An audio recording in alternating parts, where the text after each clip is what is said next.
এই বৃষ্টিতে ভিজা ফ্রি ফায়ার খেলতাছি। বৃষ্টিতে ভিজে সাধারণত মানুষ একটা খেলাই খেলে, আর সেটা হচ্ছে ফুটবল খেলা।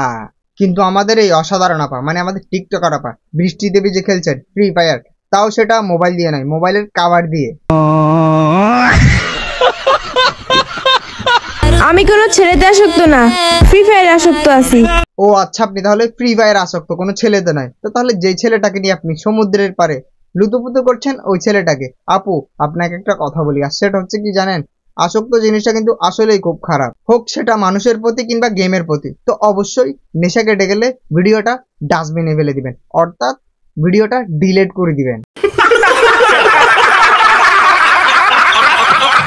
কোনো মেয়ের হাতে যদি কাটা দাগ দেখো তাহলে তাকে জিজ্ঞেস করবে না। ঠিক আছে আপু, ওনাকে না হয় জিজ্ঞেস নাই বা করলাম যে উনি ওনার হাতটা কি জন্য কাটিং টু ফিটিং করেছেন, আপনাকে তো জিজ্ঞেস করতেই পারে যে আপনার গায়ের ওন্নাটা কোথায়। বলছি কি আপু, ভালো হয়ে যান না, এসব ভণ্ডামি করে আর কয়দিন খাবেন না ভাই। টিকটকারদের কথা নতুন করে আর কি বা বলবো, এদের নিজের বগল থেকেই গন্ধ যায়, এরা যায় অন্যের বগলের গন্ধ শুকতে।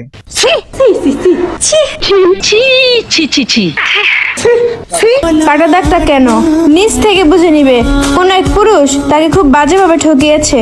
আপু, আমরা কিভাবে বুঝবো যে ওনাকে কেউ ঠকিয়েছে কিংবা উনি কাউকে ঠকিয়েছে? আমরা তো আর আপনার মতো চুল পাকনা না, আমরা তো আর আপনার মতো ভালোবাসার উপর পিএইচডি করে রাখিনি।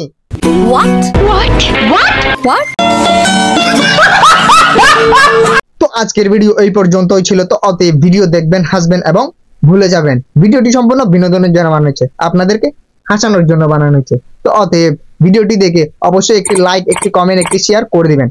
এবং ভিডিওটি আপনারা যদি ফেসবুক পেজ থেকে দেখেন অবশ্যই ফলো করে দিবেন। এবং আপনারা যদি ভিডিওটি ইউটিউব থেকে দেখেন তাহলে অবশ্যই চ্যানেলটি সাবস্ক্রাইব করে দিবেন। নমস্কার, ভালো থাকবেন।